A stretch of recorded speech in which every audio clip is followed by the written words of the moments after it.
Today we are learning HTML coding. With the help of HTML coding, you can build any web pages.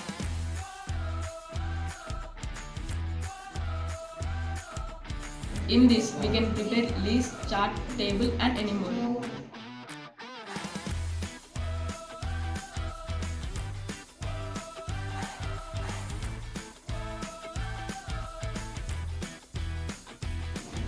Preparation of headings and side headings will be easy.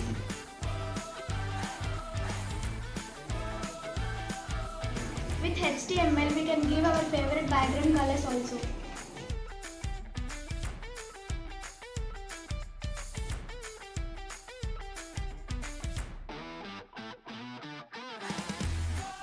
By using tag, HTML coding will be done.